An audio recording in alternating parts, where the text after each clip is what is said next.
All right. Good morning, good afternoon, and good evening, everyone, wherever you are. Lewis and I are here hanging out together. Dave is out celebrating his birthday, gallivanting. So we will allow it this time, right? But dude, happy birthday, Dave. Hopefully the next of many, many, many more, brother. So you got plenty of work to do here. We're grateful for you. So in the meantime, Lewis and I are going to hang out. You have another presentation for us, which I'm extremely excited to check out here.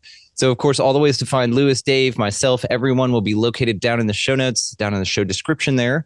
So, without any further ado, let's actually get right to it. What do you think? Lewis, you got the permission to share there. So, how are you, brother? I am buzzing, ready and ready to go. Dude, this popping is actually shit, especially for you, Brandon. He's doing this is specifically for you. Yep. You asked for Peter Pan, so today we are doing Peter Pan. Just make sure you can see the screen. You can't see my notes, yeah? No notes, just full screen. We're looking great. Bless. Awesome. So, before even beginning this presentation, I was aware of many theories that were surrounding Peter Pan. Like there's one theory of how Peter Pan was actually a child killer, and that how when the kids came to Neverland, he killed them off so they didn't grow up, and that was one of the theories. And I think included in that was that Captain Hook was one of the lost boys that escaped. Yes, I don't really believe that though, because there's not enough evidence for it. Right. And my wife told me about this actually yesterday because I was talking to her about this. I was like, Lewis has another presentation. I think it's going to be Peter Pan, but I'm not sure. And thank you again. And she was like, oh, have you heard this thing about Hook and actually how he's the good guy? Sort of like this perspective of Thanos, that he was really trying to do a bunch of good in the Marvel universe. What I love about that is that there's always two perspectives, right? You've got to take into consideration all the perspectives, or you don't have to, but a more enlightened way of doing it would be to consider it's those wise things. Too, yeah. Yeah, right. So I'm pumped you brought it up, and it's very recent synchronicity from my wife. So shout out. This is awesome, dude. Yeah. I personally wanted to do something original, and I don't believe anyone has done an analysis with the same collaborations and connections that I've made. There's so much to this short story and so many theories that I wanted to attempt to present in a coherent way that actually makes sense as opposed to a pure random amalgamation of theories.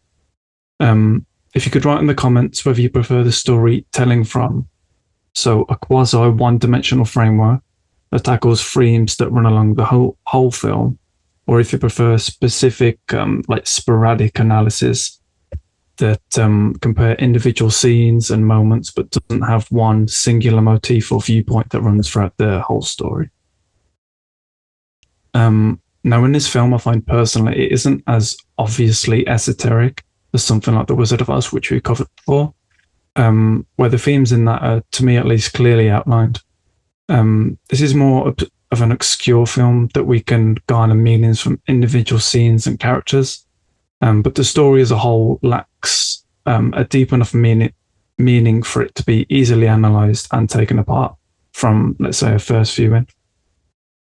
There doesn't, to me, appear at least to be one viewpoint out there that allows for every scene to account and go for the whole story. It's when people give different theories, even Jordan Peterson, it isn't taking into account the whole story of what happens from start to finish all the way through. It's a bit, he's picking scenes from here and there and said this means, and I don't really agree with that.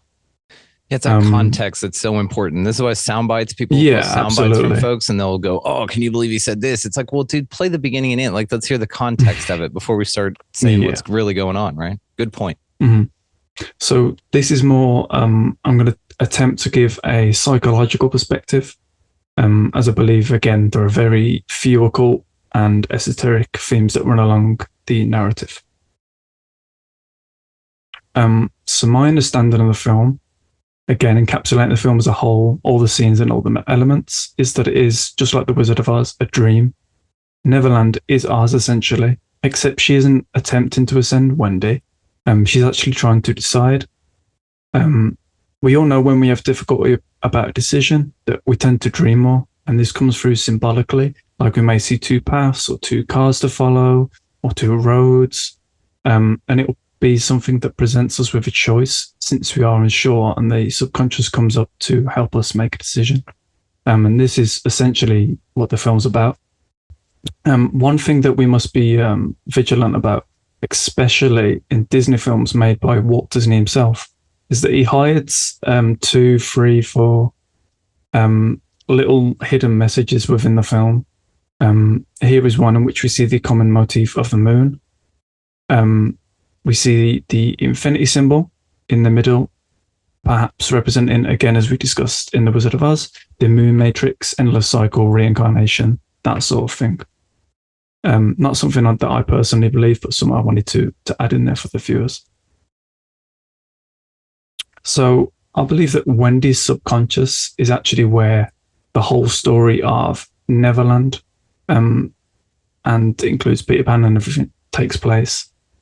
It's just all a figment of her imagination. So Captain Hook, Tinkerbell, Peter Pan, all in her mind. The land of Neverland acts as an informational construct which allows Wendy to make up her mind about who she actually wants to be. So the dad is called George, and he is actually Captain Hook. In the first few minutes, the mother tells George to hurry up as they're going to be late for the party, but he isn't bothered. And so the opposite of that, the opposite of being completely unfazed, is to be completely infatuated, which is infatuated with time, which Captain Hook is, and George isn't. Captain Hook is obviously obsessed over time and has a tremendous amount of fear surrounding it. They are of course, looking very much alike, but somewhat different in personality and style. The dad has a thick moustache and short hair, whilst Hook has a thin moustache and long hair. And the dad is a bit stockier, and Captain Hook is a thinner man. And lastly, to put the nail in the coffin, they're even voiced by the same actor. So we will see the common theme, as I will bring it up when it occurs, that this is in fact a dream as opposed to quote unquote real place. And, whether or not the dream world is a real place is a whole separate discussion and video. Every mention of Peter Pan is made by Wendy. And even when the little boys speak about Peter Pan, it's all using information that she's told him, as we can see here. Oh no, John, it was the left hand. Every bit of information that the boys have has come from Wendy. Now, it isn't obvious whether Peter Pan was actually a character in a book or just a figment within a mind or an imagination. We don't see or hear anything that would reference us to lead us to know that for certain it was a book. We can only infer it. But the boys are obviously somewhat passionate about the story of Peter Pan, as they have decorated the whole room in the pirate aesthetic. They have ships, swords, I think it's called a do-rag, what they wear. And they even have the same black pirate banner that falls on Captain Hook's face, as we can see on the right-hand side. Now, personally, and I have little to no evidence of this, I think that it could be, and this is sort of a subplot, she could be a schizophrenic. And this is why at the age of 12, she is living with her 2 younger brothers in a nursery, which at the age of 12, you won't be doing. The mom and dad both appear to be kind enough people, and so I think they lived with the fact that she sometimes had trouble growing up mentally and created these elaborate fantasies to keep her tethered to youth, let's say. Now, this would explain Wendy's mother's reaction to Wendy when Wendy says that she has Peter Pan's shadow. Wendy then explains how Nana, the dog, had it and how Wendy took it away from the dog. After a pause and a shocked face, she says, "Oh yes, of course," with a stutter. Now, her facial expressions, as we will see, are a key to understanding the scene, because she gives an awkward glance to the right as she sort of accepts this strange thing that she's heard. I'm just going to play a little clip. Shadow. Shadow? Nana had it. But I took it away. Oh? Yes, of course. Good night, dear. Shadow. Damn. So she's like aware of her mother's or her daughter's mental illness, and she just kind of glances over, like, "Oh, of course." Yeah, it's that awkward look that gives it for me. That she looks like down and then goes, "Yes, of course," like confused. Yeah, Like she just accepts it as opposed to, questions it. Yeah, it's a great tragic point, but a great point. Yeah. Because I'm not a parent, but if your 12-year-old kid said that a dog had stole the shadow of a character that you've never saw before, I'd I'd be a bit concerned. Yeah, right. And then, what's the Yeah. borderline because of her age between imagination? Because she doesn't seem that concerned about the boys, right? Because they're at that age to where that imagination would be very palpable. But it seems where she's coming of age as a womanish, she's almost there. And that sort of imagination the mother would have probably hoped would have petered out, which makes her concerned, perhaps. Yeah, but it's still that active and vivid, Yeah. Mm-hmm. Outstanding. Thank you, man. So notice how the family doesn't seem to respect George, and again, George is the dad. In that they ignore him, they draw all over his shirt, and they jump up and paw at him, which the little kid does. They also rush over to the dog called Nana, all ignoring the fact that he actually fell as well. And this is why Captain Hook, who is the father, is a tyrant. In this alternative perspective of a father in the Dream Order Neverland, he is a commanding tyrant. Tyrants are powerful, they have respect, and this is sort of the opposite of how she sees her father. He seems to be a bit of a push around. Now they aren't opposites as... Oh, carry on. What I love about the point, though, is that it's like even like Kim Jong-il's or something like that, or Un's or any of those, are just like misunderstood. They just needed attention. They needed a hug. Had that dad been, when he fell, been also like, "Are you okay?" and shown some concern towards his well-being, perhaps he wouldn't be immortalized as a tyrant in Neverland. It just kind of makes you scale this to, because what do they say? Hurt people, right? So anything damaging that folks do, it's usually because they're also themselves hurt. So it also gives you a little bit of not only empathy for the character, but yes, more understanding towards the Hook character as portrayed. It's a brilliant observation, dude. Thank you, man. So they aren't actually opposites such. They are just different enough and just similar enough to be the same person, but in an alternative universe. Now, on the bottom left, the red in the blue box on the floor, this speaks to choice. It's obviously the red or blue pill from the Matrix that we know. It's Neverland or home. It's the option that she's presented with. Now, spoiler alert if you haven't watched it, she chooses home in the end. Now notice also something that I found very interesting in the colours of the bullseye by the mother's head, which is circled. So we go red, blue, black, white, and yellow. Now look at the colours of the Native American. Red face, white makeup, white feathered earrings, white headdress, blue hood, yellow earrings, and black hair. It even goes in the order, and the amount of colour shown on the bullseye is proportional to the amount of colour shown on the character. Oh my God, that's fascinating. It is. Just going to leave that there for a few more seconds. Yeah. Now, as we can see, as the circle on the left, we have what you might know as a beefeater in the British Guards. There we go on the right-hand side. I'm sorry it's a bit blurry, but the film's quite dark as a film, so when you screenshot it, crop it, it gets even darker. So I apologize for the quality. Even though they wanted to put it out, they weren't sure if they could put it in clear light. We're putting all this esoteric symbolism, but we're going to toss it in a shadow in the back. Yeah, exactly. Again, it looks like Captain Hook, and this is where perhaps she imagined the colours of Hook coming from. We have the red clothes, black hair, white and gold features all over the clothing. Also super root chakra. Do you mind going back 2 slides to the bullseye? I just noticed something real quick I wanted to point out. Okay, if you think about it too, bullseyes, whenever they're hung, like we have one in our garage. So if you're playing darts with it, it's just a circle. They don't frame it. Now, what's interesting about that, though, is that's more lent to perhaps a philosopher's stone, with the circle being squared by the fact that it's on a poster and tacked like an image rather than a dartboard used for darts. So it's interesting. I don't know if that was something you were going to bring up, but squaring the circle looks to be represented there as well, dude. No, that's all you. Amazing observation, brother. We will notice that when you watch the film, The gold is everywhere in the house, and obviously there is gold everywhere on Captain Hook's ship. They also what pirates and what do pirates search for? Gold. Lastly, what does gold ask for in the scene? He's gold cufflinks. Now, because it's a dream world, everything has its roots in the actual room, and it's simply an extension that is bigger and more extreme and just slightly different. It's not exactly the same. Otherwise, kids would go, "Oh, there's that," but it's a kids' film, so they need to make it slightly different, altered. This happens in psychedelic occurrences as well. You'll find something in the room, a small object, and it'll become anthropomorphized and animated, and you'll bring it into the trip with you. It's fascinating. They're like these catalysts of these extreme interactions. Yeah. Isn't that everything? Everything's a catalyst totally. at this point. Yeah, totally. Yeah.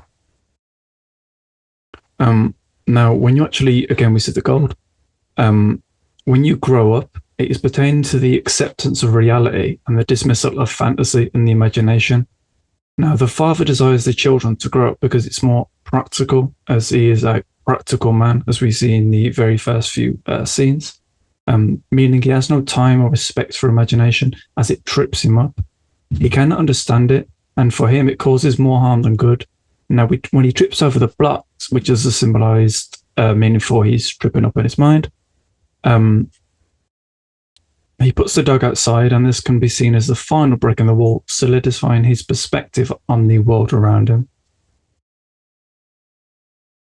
Also something I was thinking back to the dog thing is that instead of him getting, the human, the dad, the provider, instead of him getting the attention and love, even though he felt as well, everyone ran to the dog. So it was sort of a below a dog sort of a thing. And what was one of those nomenclatures like, "Oh, you're worse than a dog," right? That's like a very degrading thing. Instead of see his own family flock to the dog rather than him, and for him to dismiss the dog in a visual representation of defiance of like, "Well, I'll show you," because yes, they may love you more, but I can physically overpower you more, sort of a thing. And so that's his power that he leans on, and that's where he finds his authenticity, which, again, is sad. It just seems like a misapprehension, Yeah.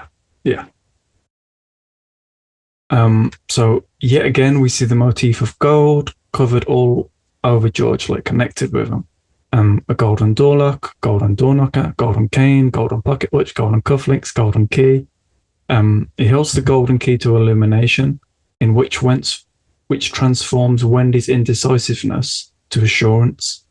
The golden part at the top of the cane can yet again be equated to the crown at the top of the head, the alchemical gold at the top of the spine, and the kundalini awakening to desire who you actually want to be. You also see the symbol on the door knocker, which yet again appears to be a sun, which speaks to divine spark, illumination, and awakening. This is because he's obviously Captain Hook, and it is Captain Hook that inspires her to grow old as opposed to stay with Peter Pan and grow young. A common theme that you will notice, particularly with my work and my analyses, is the theme of the sun, gold, and light. This is, of course, as I explained and will continue to explain throughout this series, is that the illuminated ones always stand closest to the light, and the light is the gold, or the sun is representative of, again, illumination, awakening, awareness, because they light the way and because they see things due to them having the light. Now, notice there are 3 lampposts that all illuminate, and they're all on the left-hand side of George. Now, remember this because we're going to cover this later, left-hand side. Notice the ankh on the lamppost. Can you see that all right? Yeah? Just making sure. Yeah.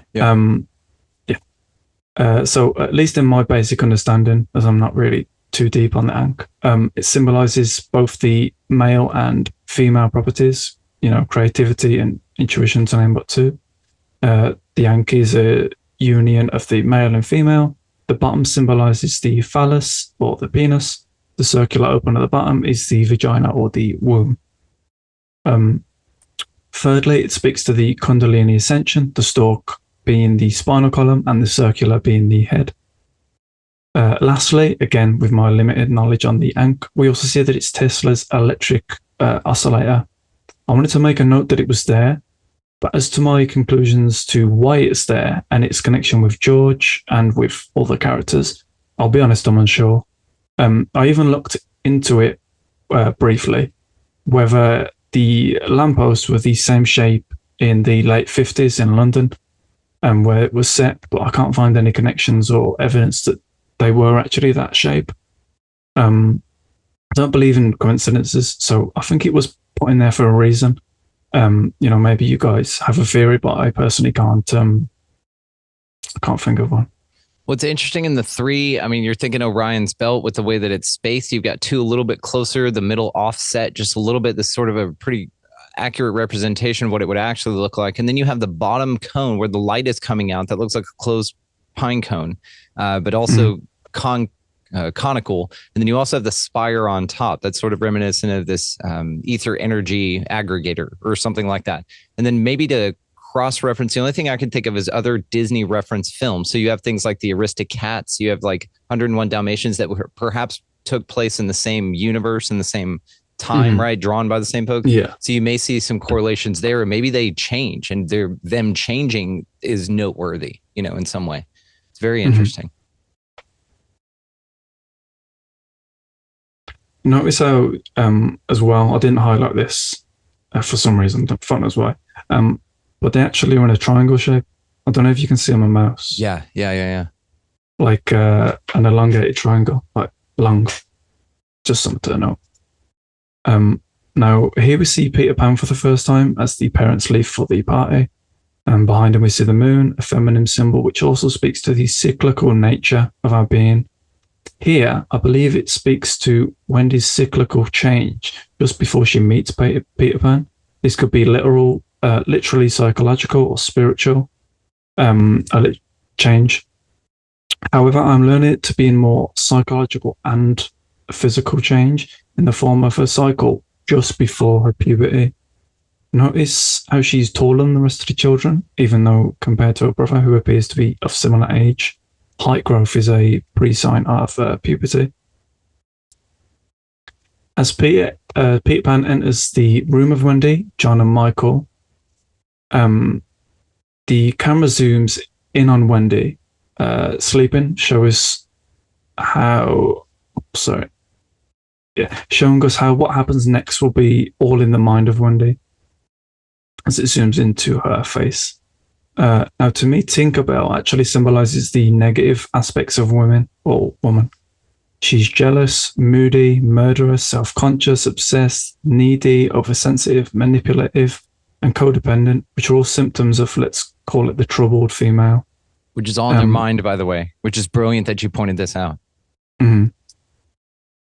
As to the reason why she's gold, can fly, ascend, and has magic, I can't explain other than what you said, is that it is within the mind. I think it was just, we must remember that fairies weren't and aren't always seen as good or positive entities, especially in the European countries. The only other conclusion that I can come to her why she's gold is that perhaps it's, an aesthetics thing, and that she looked better and more appealing than, let's say, a pink fairy on the screen. Well, I like too, because the blonde hair represents this, the yellow hair, sort of this blonde, all of the qualities that are stigmatically associated with those as well. And then you've got gold. This speaks to my, I don't see a bad guy here. So whenever I see things like this, even though it's representing the mischievous, it shows the balance between. And then also the gold is, the highest thing you can get, right? That's crown chakra. So this is like leading you to pure illumination by being able to see through and embody the qualities of shadow self. Is sort of what I see when I see characters like that. I think the brightness that exudes from the character is easily noticeable. So you can see her from the screen, blue fairy again. So shadows.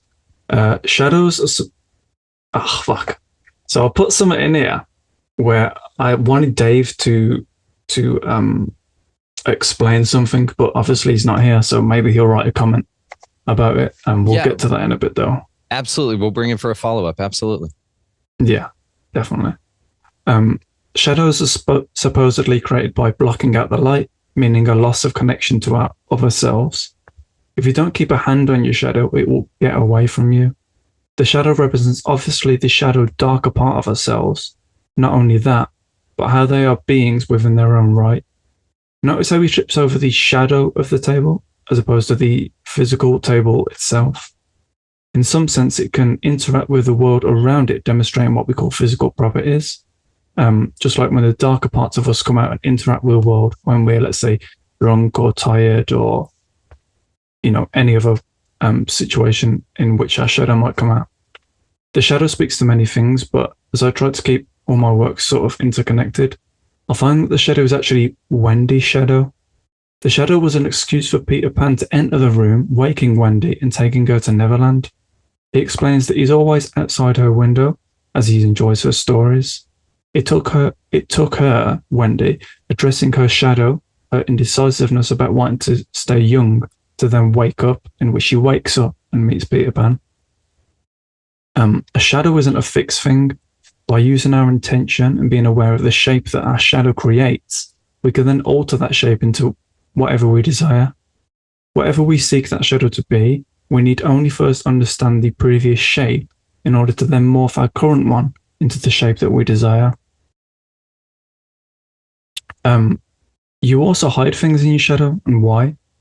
Because your shadow is darkness, meaning you can hide the things you no longer want to look at. This doesn't mean that you no longer have to suffer the consequences of just because you can't see it, of something just because you can't see it. The act of hiding something speaks to the act of wanting it hidden. You know why you want to hide from it and run away from it. So what is it that terrifies you about the thing that you feel you need to cover up? Are you hiding it from the world, from others, or from yourself? If it were to be exposed by another, would this be worse than if you stumbled upon it yourself in the dark? Shining the light on things that you've purposefully kept within the shadow allows you to see the shape, the structure, and therefore see the impact it has on your life. Obviously, we could discuss what's known as shadow people. I didn't really want to go there in too much detail, as I don't believe it has a connection with the rest of the story, and because I know very, very little about it. Perfectly said. Yeah. It's a brilliant observation. Everything you're talking about, man, it's awesome. And that furthermore to it, that he trips over the shadow of the stool, because the shadows leave physical impressions for them to, like obstacles for them to trip upon. So the physical things of physical reality cast the shadows into the shadow world that the shadow world does have physical access to. So it's also a fascinating thing that it only exists in the shadow world because it's present here. Same to trauma, same to anything else. Any unsightly things that you're hiding in that shadow, and we all have them, then they're there, but they're again accessible, but just out of reach. So yeah, you don't really need to screw around with them until you really want to level up, as we say. And then that's when that light becomes important. Yeah, it's very interesting, dude. Absolutely. I just wanted to note this, as I always thought it was interesting, and this is how they explain how shadows work. I've highlighted the second picture in the middle with the red line, so you can clearly see the Luciferian symbol, which is the symbol on the top right. Now, I was going to ask Dave if he could briefly explain why shadows aren't actually supposed to exist, but since he's not here, we're going to just skip that part. Perfect. We'll definitely highlight this for him, though, and we'll get him on it. Maybe he'll do like a little quick short on it or something. That would be awesome. Yeah, or even like a note or whatever. That's cool. Yeah. I also just wanted to make a note of a rabbit hole in case anyone wanted to seeks to dive down. And this is about the sexual subliminal symbolism that is placed in honestly a ridiculous amount of Disney films. Yeah, including this one. Yep. Including this one. Top left, we see Peter Pan's penis as he dances with the shadow. Peter Pan's Peter.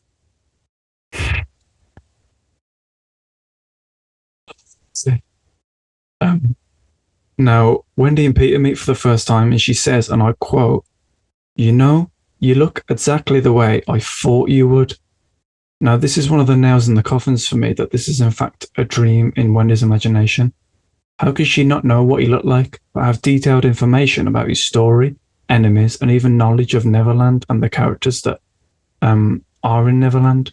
You might then say it's a book with no pictures, but this is just an assumption, as there isn't one indicator that provides us with evidence that it's actually a book. Think back to Wendy's parents discussing Peter Pan.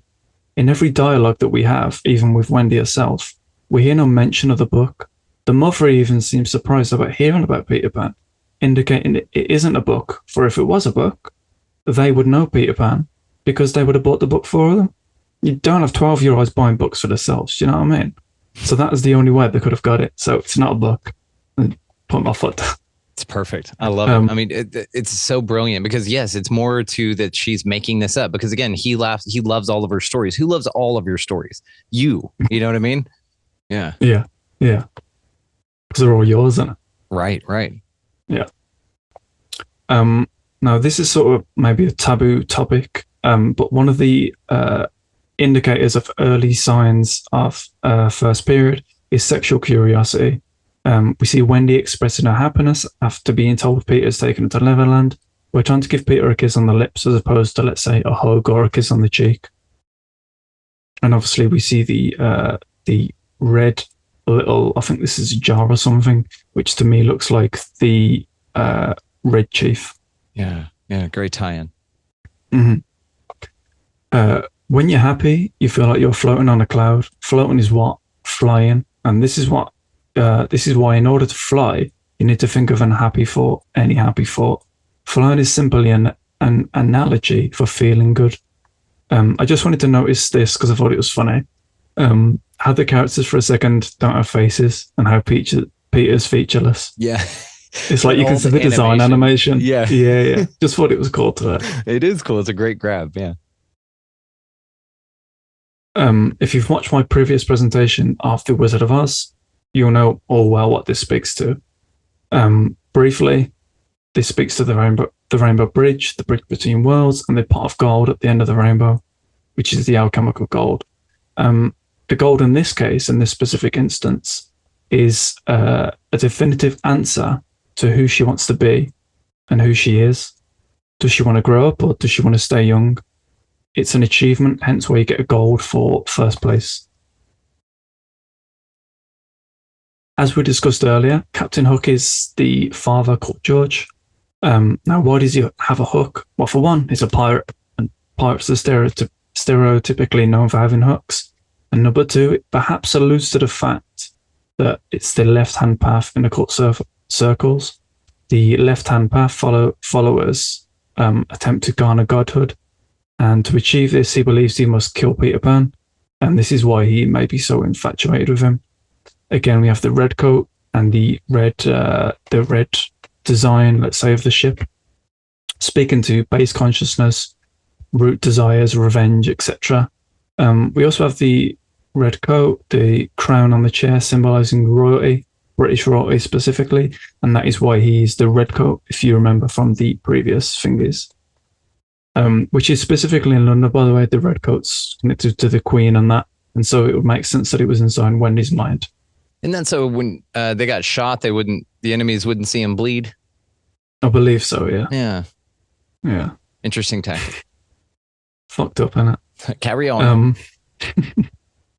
We also see the number 3 in the middle of the chair, and this will become apparent why soon. Lastly, we have the cigarette holder, which is smoking, which is similar to an ankh, as we discussed earlier. I also believe there's a connection with Freemasonry, as Walt Disney was a 33rd degree Freemason. As we can obviously see, this is clearly reminiscent of the Freemasonic symbol. Now, when you add the numbers close to the symbol of Freemasonry, which I've circled, 7 at 6, 12 at 8, what number do you think that goes up to? You guessed it, 33. And we also have the 3 lampposts that roll on the left-hand side of George as well. And I thought, personally, that this was all interconnected. We then see Hook firing a cannonball at Peter, and he sends them with Tinkerbell to get to safety. What happens then is Tinkerbell gets the Lost Boys to shoot down Wendy in an attempt to kill her. Again, this shows how Tinkerbell is the, let's say, negative aspects of womanhood, as she's jealous and murderous.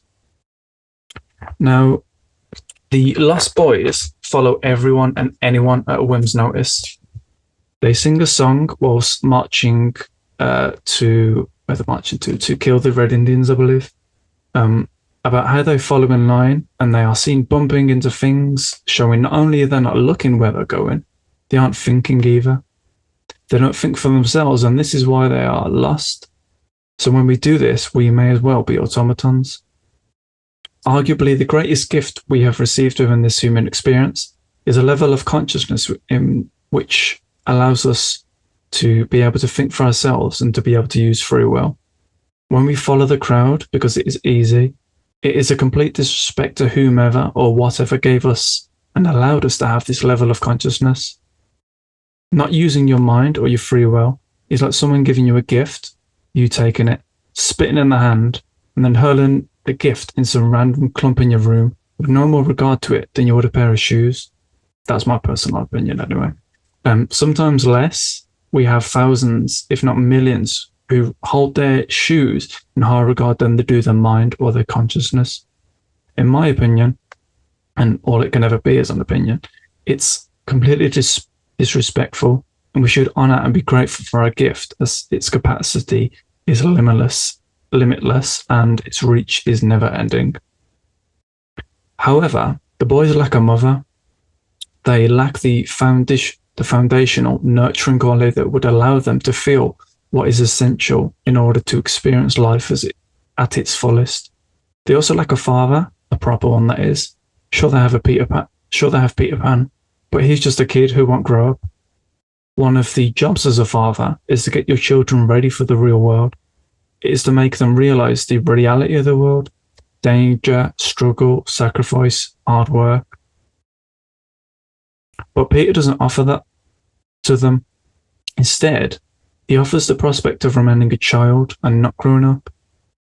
Because Peter has identified all the struggles and responsibilities that accompany growing up, if you had a somewhat normal upbringing, I would imagine your childhood was far more pleasant than your current life, because you weren't obliged to do anything or, more importantly, be anything. You simply were, and no one judged you for that. You could happily do nothing, just exist, and enjoy life in whatever form that took. Gaming, reading, drawing, playing.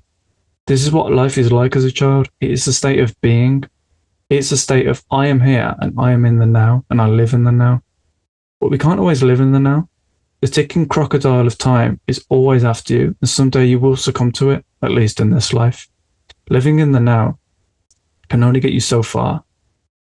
Now, Peter Pan is the now, and Captain Hook is the future. Hook is always focused on the future in the form of killing Peter Pan and the form of being anxious about the crocodile, which is time. Peter Pan is the now, and Hook wants to kill the now because he fears the reality of it. He feels cheated, tricked, angry, and we can see this through Hook's interaction with Peter as Peter flies. Hook is mad at Peter as he sacrificed him to the Dragon of Chaos, and he's under the realization that it will never stop following him. So why exist in the now if all there is chaos? The now is unpredictable. The future isn't here yet, and so you can constantly plan and exist in a sort of fairy tale, the fairy tale of what could be. And for all you know, it's possible and can happen, and this is why he chooses to bridge the gap between his reality and focus entirely upon one segment of time, the time between non-existence and the potential dream existence. Is the land of what if instead of the land of never. They then get captured by the Indians and taken to the Indian camp. To me, this speaks to how we can plan and strategize and come up with a plan of attack all we want, but sometimes the forces of nature, represented by the Red Indians, will take a hold of us. Now they meet the mermaids, and the mermaids state, this woman here, that we were only trying to drown her. Now sirens are evil mermaids, and this is what I believe the mermaids are in the this film. Obviously, we see the satanic hand gesture. Again, this is another rabbit hole to get down. You'll see this all the time in Disney movies now. You watch an old Disney movie and you'll see that sign, this sign all the time. We then see Hook, Smee, and Tiger Lily on Skull Island, in which she tries to extort Peter Pan's location from Tiger Lily. Hook and Pan then have a brief fight, and this to me speaks to how when you're fighting with and wrestling with the current situation that you're in, time rears its head and forces you to look at it. It forces you to address where you are, the situation you're in, and its relationship with time. As Hook is the future, time is always against him, and as his desire hasn't happened yet, and is always on the horizon. Again, he doesn't want to wrestle with the reality of now, which is Peter Pan. He wants to kill it and live in the future where all of his dreams of reality are met. Hook is always attempting to run away from the bite of time, the crocodile, and so he looks to the future as time effects on the future lives in a sea of potentiality. Obviously, we can garner many things from this fight scene alone, but due to me wanting to keep this quite a short episode, I will allow you to draw your own conclusions about time's relationship with the future and the future's relationship with now. I also thought we should take a note of the 3 symbol again. The number 3 was on the back of the Hook's chair, and this is the second time that we see the number 3.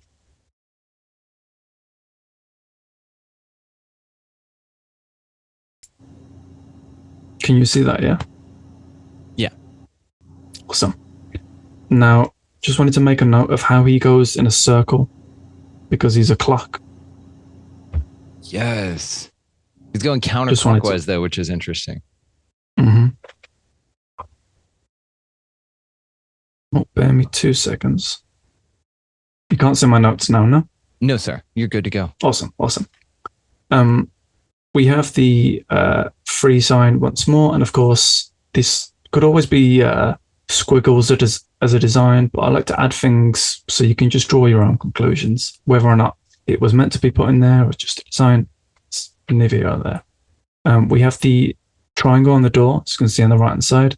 It is the alchemical symbol of fire, speaking to will and action, which is obvious in his character, despite that the picture on the left doesn't look like a man of will and action.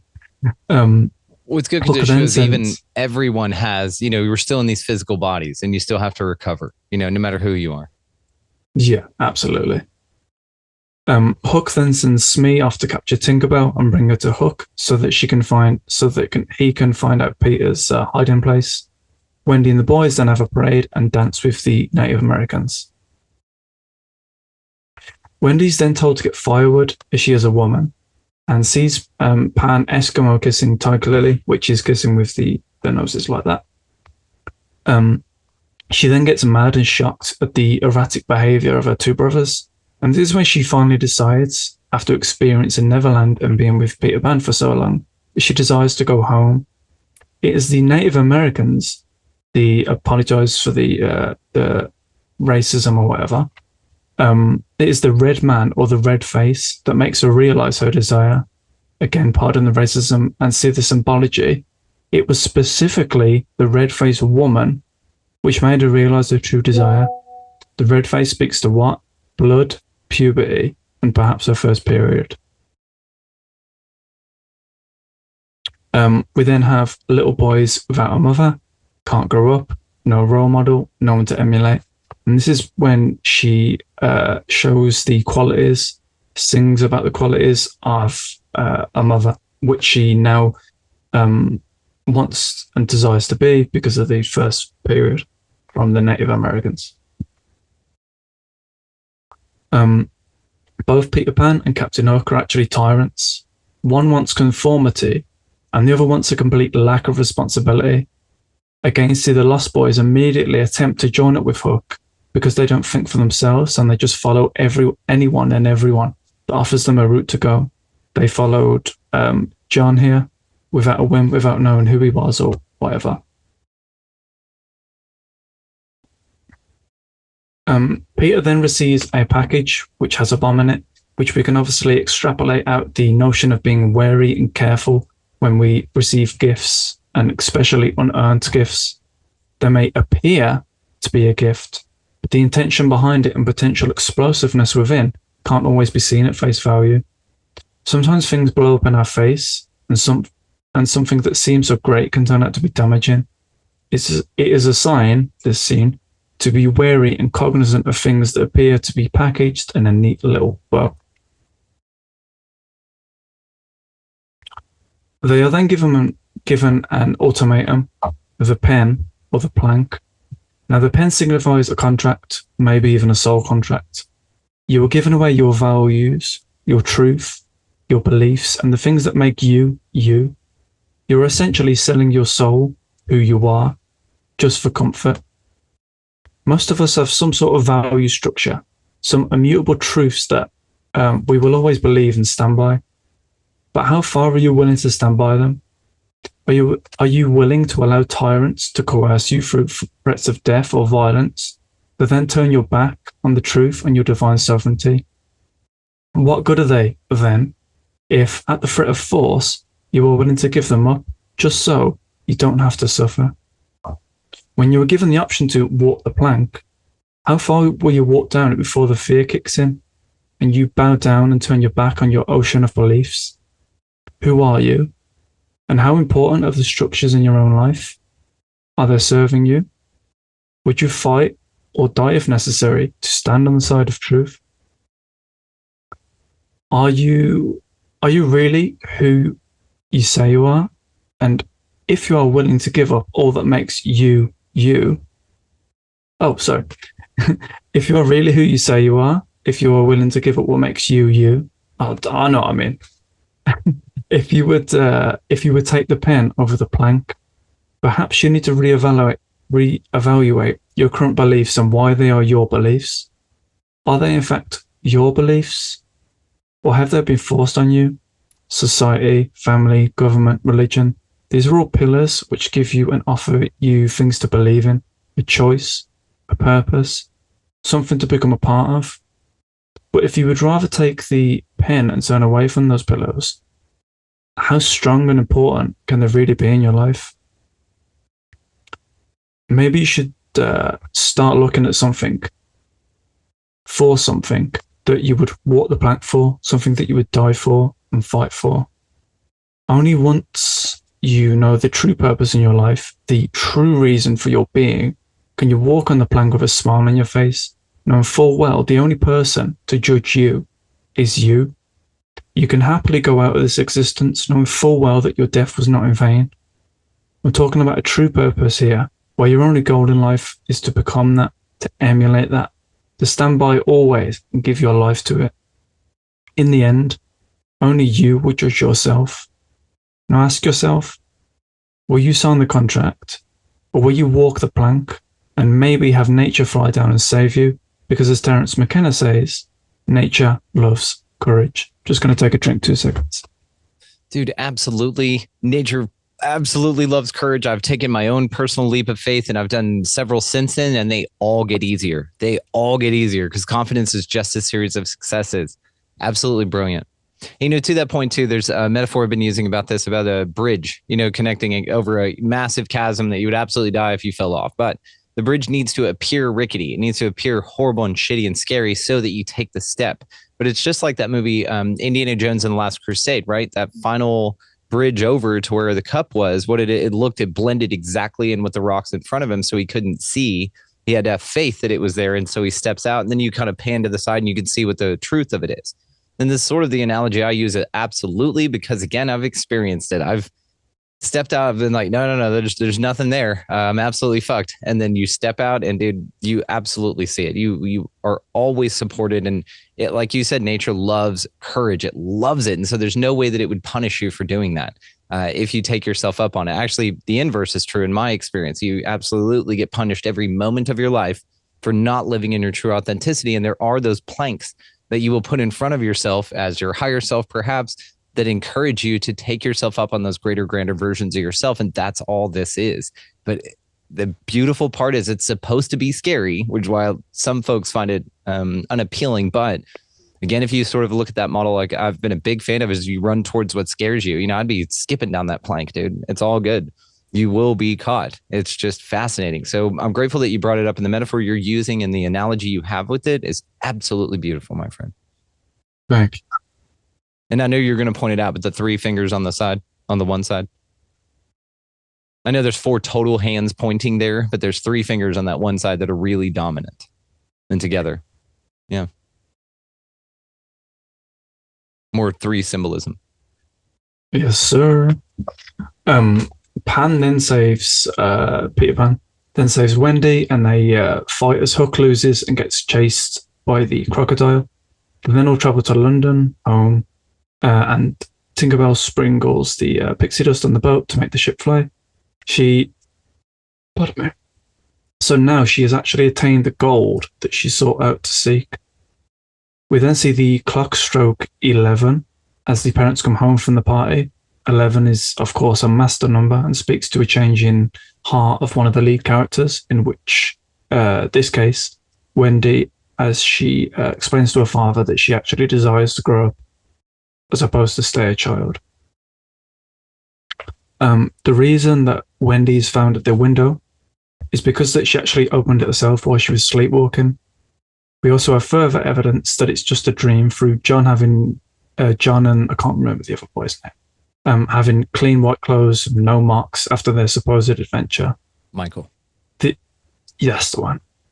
The mom and dad then pretend to see the ship, as you can see on the right, speaking to how they have accepted Wendy's youth, a possible condition as well, her imagination, and they also remember the same way of feeling when they were young. Notice how the end of the image of the boat is actually a cloud, and it also dissipates and goes back into the rest of the clouds, bringing the story to an end and the solidification of her adventures in Neverland, all being within inside her head. Thank you. Damn. I mean, so outstanding. And then, of course, the moon iconography saying that she is now a woman and that the time has changed and that these cycles are something she can look forward to from now on. I mean, dude, it's so fascinating the way you're able to extrapolate this stuff out of it. And as you're going through it, if you don't mind, do you mind pulling up the door knocker real quick? I wanted to show something. Yeah, sure. That reminded me of. There was a door knocker back and it was, yeah, you remember. But it was just, and to some of you were saying whenever you were talking about this while we're looking that up, would be, Neverland equivalent to Oz, equivalent to a safe place to learn and grow. And that's also equivalent to the mirror dimension in Doctor Strange. So it's like this idea that you have a place where you can create, right, your dreams, this altered state in your mind. And that's where things, you can work stuff out before the physical implications of them occur. And so I thought that was a brilliant point that you pointed out. And then also, yes, that Wendy's and dad and Captain Hook were just super opposite of each other. You can see in exactly what you said, her dad, which is pictured here, I believe, in all black, white, and gray. So very black, white, gray. That's his color scheme. And maybe a little bit of red, but I mean, the most he would introduce color-wise into his outfit, into his life, would be the most base color of human experience as far as the chakras go, right? The red. So the other thing interesting too is that Wendy's brother, I forget which one it is, the glasses, which one is that, Michael? John. Okay. And then John's the taller one. I got you. Thank you. Now, there's another thing to Michael, the kid, whenever he's got the paint on his face after Wendy accepts and wants to move on. Do you know what that is in reference to in my mind? How women take their blood and put it on their face. Have you seen this? And they put it in damn near the exact same identical place. It's a way of embodying their cycle. And so they'll take their menstrual blood and actually wipe it on their face. So that's interesting that she's holding him whenever she's deciding to do that. It may be nothing. It may be something. But again, to what her brother, one with glasses, John. Mm-hmm. Okay, John. It's interesting when think of the character he chose to portray whenever they were playing makeup, right? When they were playing imagination. He chose, what do most kids do whenever they play makeups? And especially if they're by themselves, they want to be the hero. They want to be the protagonist. So it's interesting that young boy chose to play Hook, because maybe he in his mind views the Hook character in any respects. If he's gotten all this information from Wendy, maybe he's able to see it from a male perspective or a different perspective, let's just say, not right or wrong, but that he sees Hook as the good guy, It was just interesting for me that he was dressing up as that rather than Peter Pan, when she had to correct him on which side. Yeah, so yeah, I can add to that a little bit by when, if you remember the scene where I found a picture of it, unfortunately, where they go to, what's it called? When they go to kill the Native Americans? Yes. Well, just before they get there, we see John, and he's talking about evasive maneuvers and that, and he's strategizing how to kill these people. He's obviously comfortable with, let's say, I don't know, aggression, or let's say the male side. Yeah, and it seems like it's so. And I mean, we went through this as kids. I absolutely did. It's no big deal, to play this version or that version or to. Yeah, I was always the bad guy. See, that's interesting, and it's interesting too, though, because in 53, I didn't like the heroes.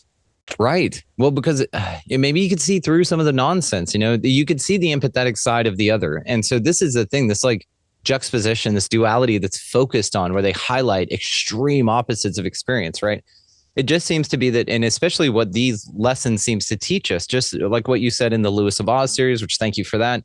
It seems that they show you a greater insight into things and then show you that you can bring that back to your stable reality and apply them there and then move forward healthily rather than be stuck in this thing or stay in the extremes either way. Like they show you the extremes of it, but it's always a coming of age of being able to blend the two. And this is why, like in The Wizard of Oz, the characters of all the Scarecrow, the Tin Man, and the Lion were all also characters on the ranch with her family farm, like all the characters in it, right? Same thing to here. Her dad was represented as Captain Hook, but a polar opposite with super flash. And the only little bit of splash that her dad would introduce into his life was that red, but it was very exaggerated. So it wasn't even higher out of scope as far as being able to anthropomorphize them into gold or blue or some higher chakra, let's say. But it was just interesting that it was an overwhelming red. Now to something, if you don't mind, just real quick, so it's fresh, the doorbell, which you had pulled up, that knocker. Oh, sorry, bro. No, you had. No, it's okay. We started talking. I just wanted to do this, and then we'll wrap it here. But dude, absolutely love you. Love this. Okay, so if you look at the door knocker there, one of the things that I was noticing whenever you were going through this was this. So let me pull this up real quick, and boom. Okay, can you see that? No. No. Have I got to stop sharing my screen? I do. Yes, you do. Actually, my apologies. See, this is a safe place to learn and grow, just like Neverland or the Mirror Dimension. Okay, can you see that? Yeah. Okay, so the Sumerian bands, right? These bands that show up in all these ancient cultures, again, with the pine cone iconography, we got a little Captain Hook's back of his chair right here. So it seems like this symbol was represented there. I mean, very clearly, it was elongated out into an oval, but it's the identical flower type pattern. And it just rang a bell for these Sumerian watches that are a mystery, but they're in, their iconography, which is interesting. So I know very little about that. What do you think it was? So what are they supposed to be? These Sumerian, let's say, watches? We're going to do this. We're going to do it. This is a Dave question for sure, but there are so many speculative ideas. And I'm going to note it here, actually, that we're going to have Dave come back and note on Peter Pan, but also on the Sumerian technology, because it plays way further into this. And especially like in Wizard of Oz, you had the basket, right, which could be that bag that they talk about, the Sumerian bag. And so there are, I think, a lot of symbols that are being translated into the movies that you're dissecting. But then perhaps we could take a look at some of these the Sumerian iconography and look at it to see what correlates. So I think this is very interesting because, again, you found now there's two that I've noticed, the band, and then you pointed out the first one, the bag, that look really interesting and all the ties into Sumerian culture. So I think it's something that Dave will absolutely want to comment on. So we're going to save that for we have the Ankh as well.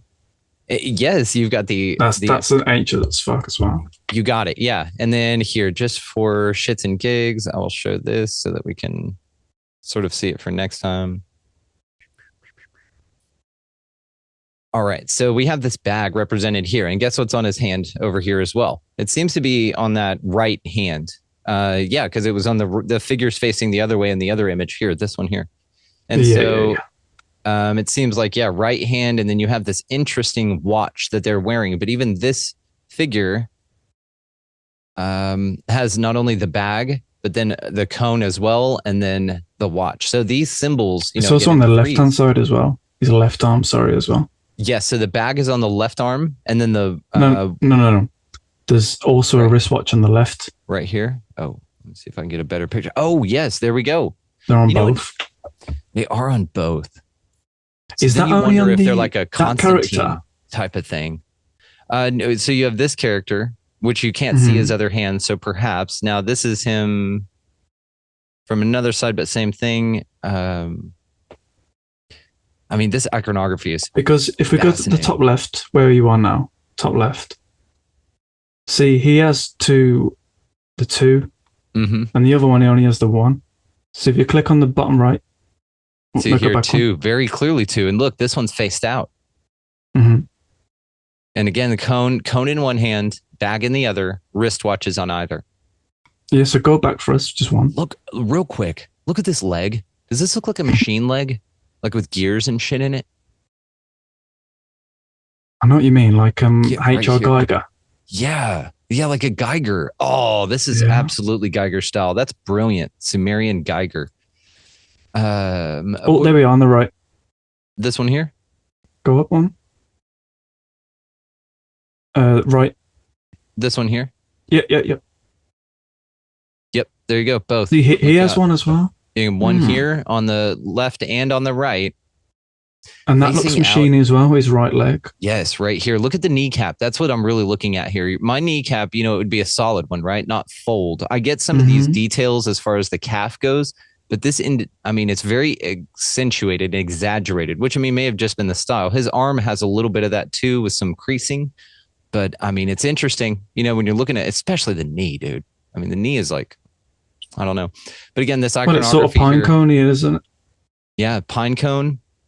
Pine cone in the right hand, bag in the left. And that seems to be even over here mirrored. Even with the other side, you still have it represented. Pine cone in the right, up here. And then you have the bag in the left hand. And then you have the 2 wristwatches that reflect the same. And even being, bag in left. Look, different image. Bag in the left, cone in right, and then wristwatches on either.